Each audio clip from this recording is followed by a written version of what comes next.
Tanzania के दार सलाम में स्थित ग्रामीण संग्रहालय के दौरे पर हूं मैं अभी। इस देश की विभिन्न जनजातियों के मकान यहां नजर आ रहे हैं।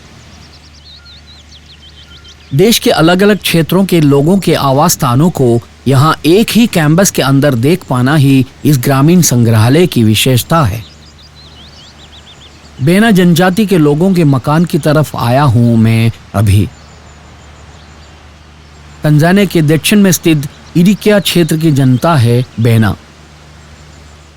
जंगली लकड़ियां, मिट्टी का गारा, हाथी घास आदि के उपयोग से बेना जनता मकान बनाती हैं।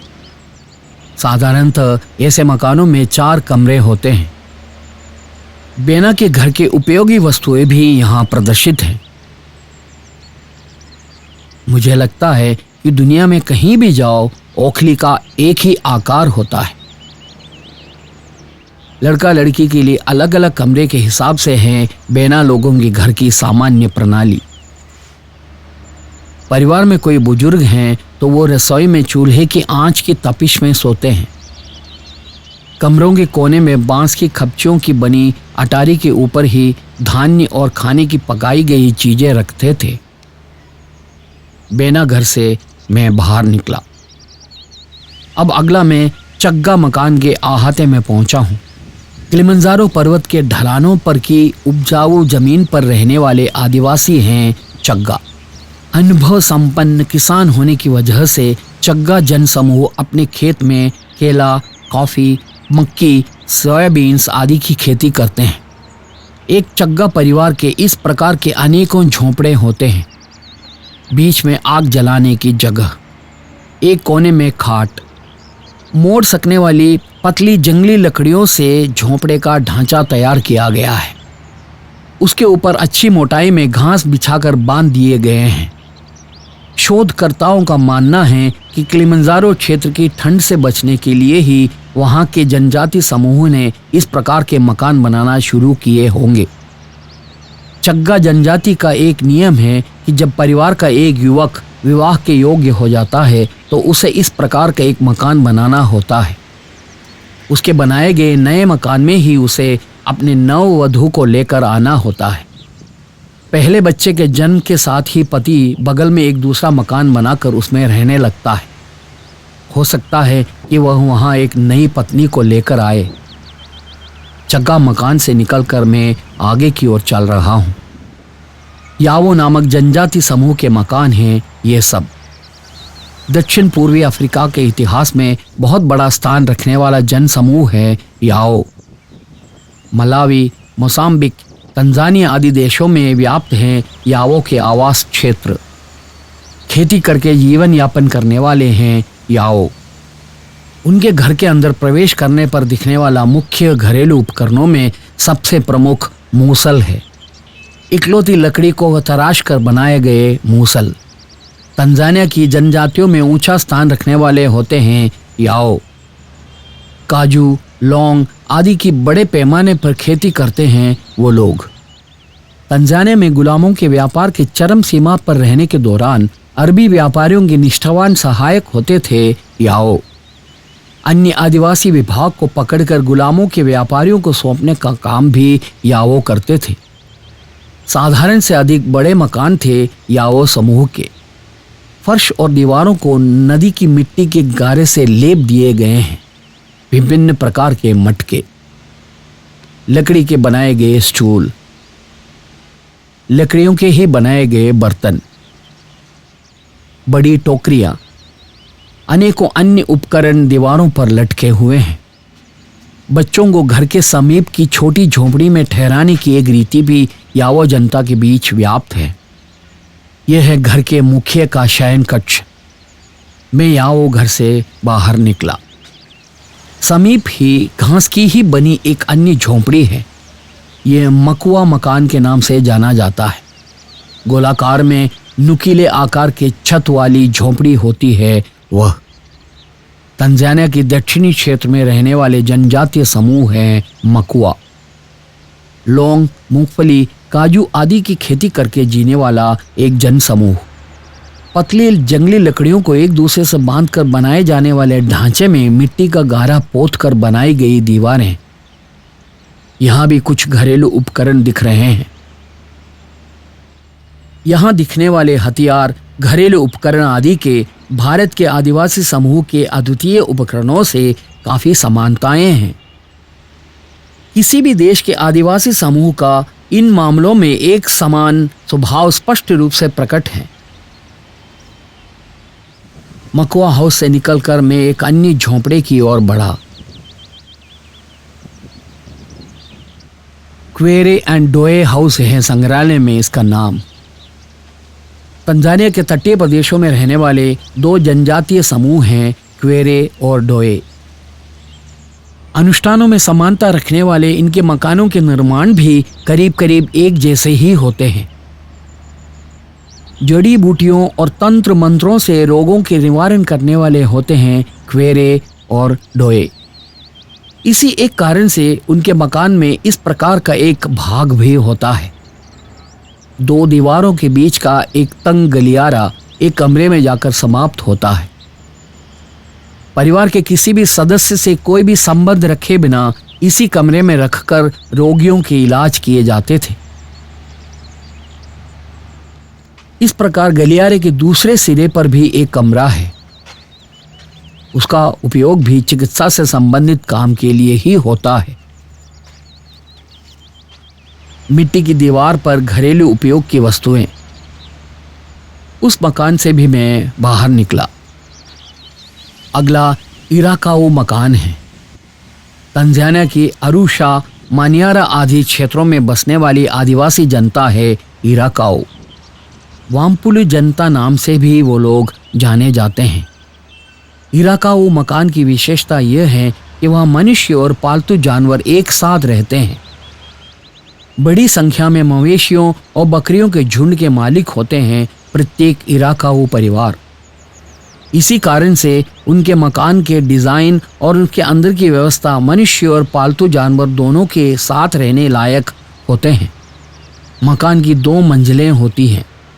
ऊपरी मंजिल पर ही रात के समय बच्चे सोते हैं।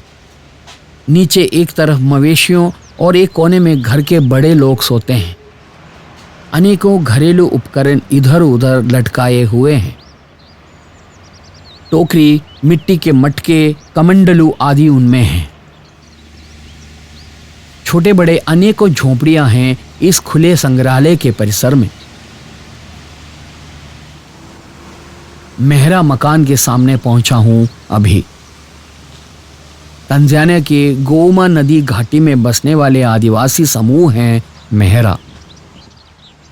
शताब्दियों से खेती में व्यापृत मेहरा लोग इस प्रकार के बड़े मकान ही बनाते हैं। पतली लकड़ियों को एक दूसरे से सटाकर रस्सी से बांधकर फ्रेम का रूप देने के बाद उसमें लाल मिट्टी का गारा पोतकर दीवार बनाई जाती है। कुछ विशेष अनुष्ठानों के अवसर पर मेहरा विभाग के लड़कों के पेड़ की छाल को पहनना लाजमी होता है। कुल्हाड़ी, फावड़ा से लेकर संगीत उपकरण तक दीवार पर प्रदर्शित किए हुए हैं। मिट्टी की दीवारों से अलग किए हुए कहीं कमरे हैं मेहरा घर में। उनके मकान की बड़ी आकृति से ही पता चलता है कि मेहरा जनजाति समूह आर्थिक रूप से कुछ ऊंचे स्तर पर हैं। अगला जरामू नामक आदिवासियों के मकान है। दार एस सलाम के आसपास के तटीय प्रदेशों में रहने वाले जनजातीय समूह है जरामू। इस्लामिक धर्म पर विश्वास करने वाले हैं वो लोग। अच्छे किसान।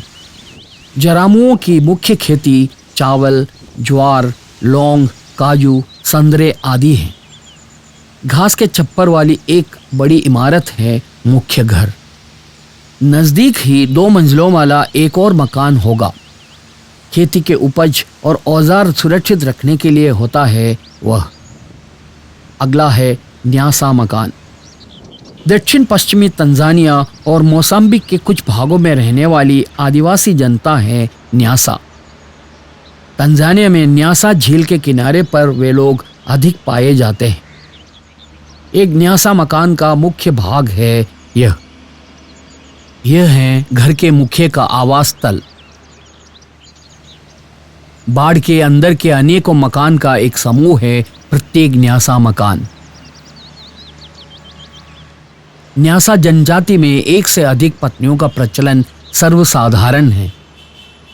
प्रत्येक झोंपड़े में परिवार के मुखिया की एक पत्नी और उनके बच्चे रहते हैं। यहाँ एक खुला मंडप है। परिवार के मुखिया और घर आए मेहमानों के आराम करने की जगह है। वह मेहमानों के स्वागत करने की जगह और बड़ों के मनोरंजन स्थल दोनों यही है। लकड़ी के गोलाकार टुकड़े हैं बैठने के आसन। कभी कभी यहाँ आदिवासियों के अद्वितीय संगीत कार्यक्रम भी होते हैं।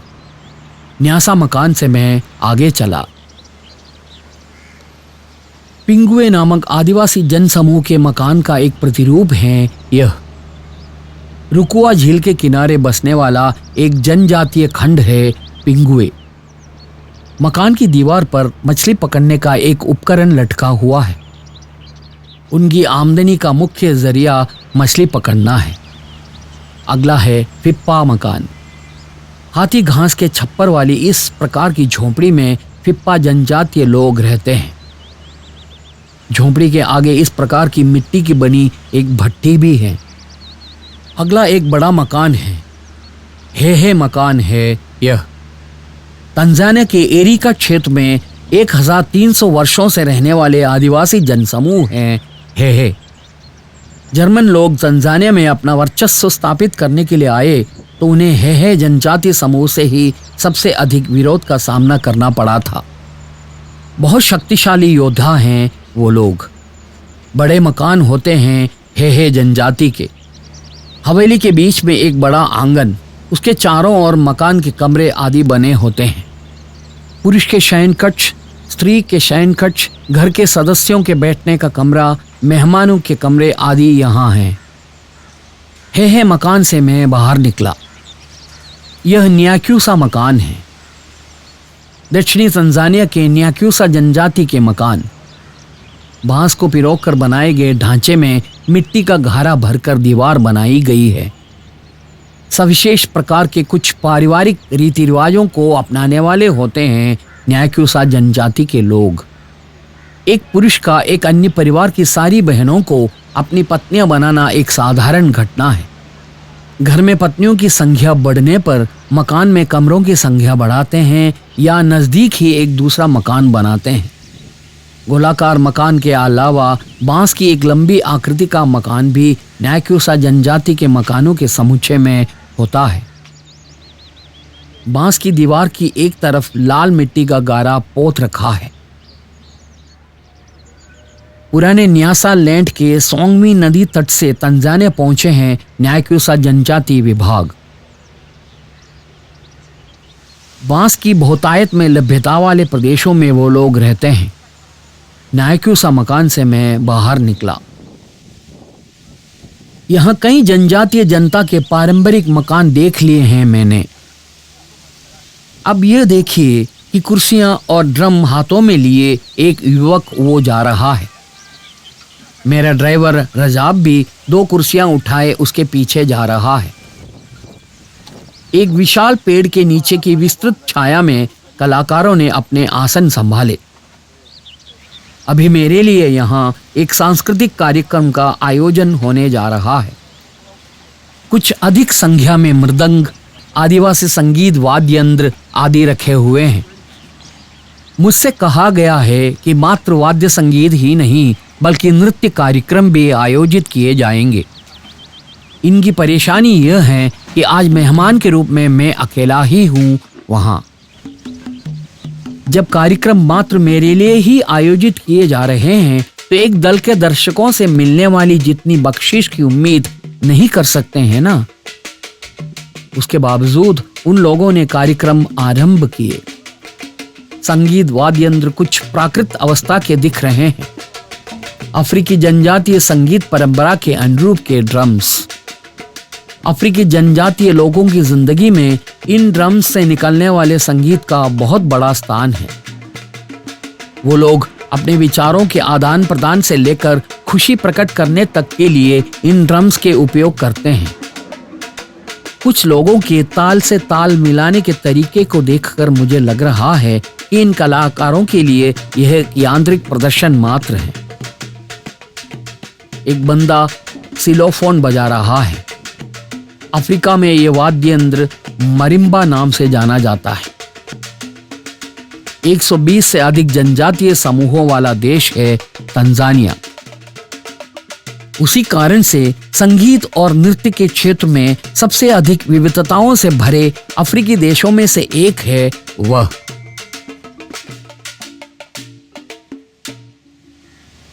इस बीच एक दल में कुछ नर्तक वहां पहुंचे। स्त्री पुरुष दोनों हैं। यहां नृत्य के प्रति आयोजित किए जाने वाला कार्यक्रम है यह।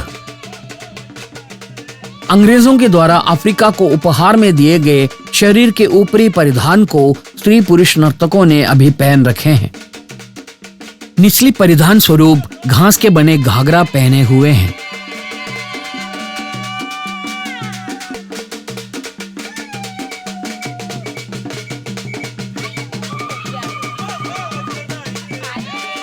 कहीं शताब्दियों से पीढ़ी दर पीढ़ी सौंपते आए ताल और नृत्य रूप हैं ये।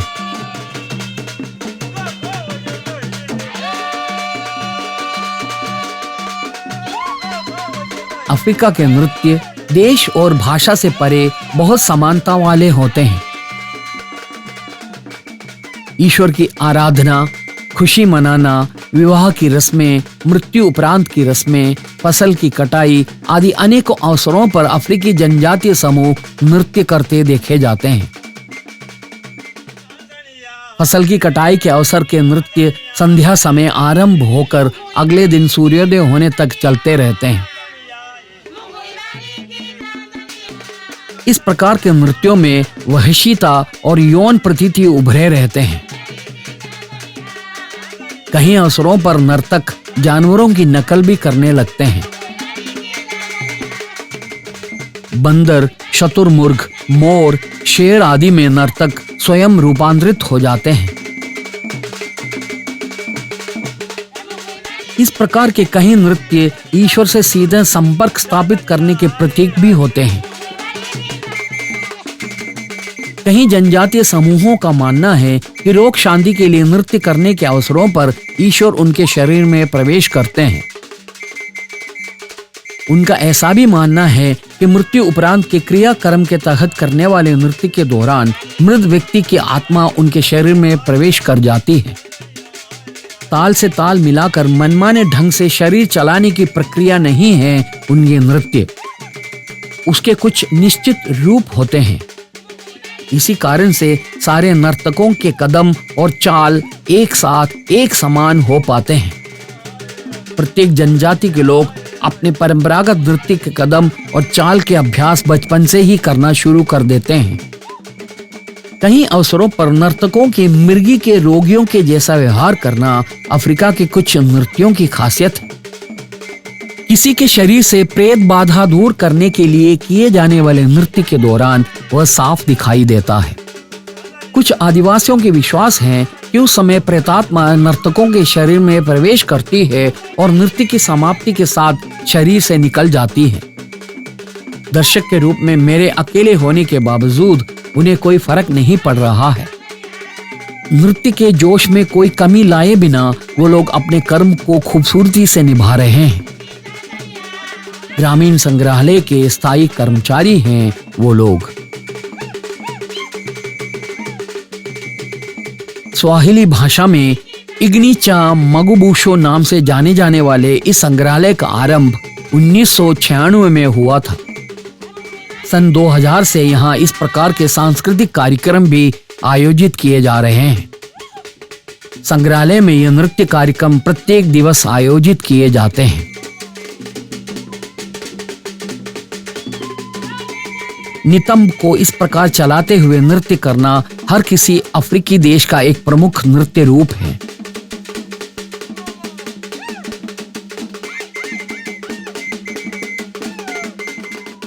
कुछ नर्तकों के रूप बड़े विचित्र हैं। कृत्रिम दाढ़ी, पंखों के मुकुट, घास के घाघरा आदि हैं उनकी वेशभूषा। वहशीता इस नृत्य का मुख्य आकर्षण है। एक नृत्य समाप्त हो रहा है। अन्य दिलचस्प कला प्रदर्शन के इंतजार में मैं खड़ा रहा।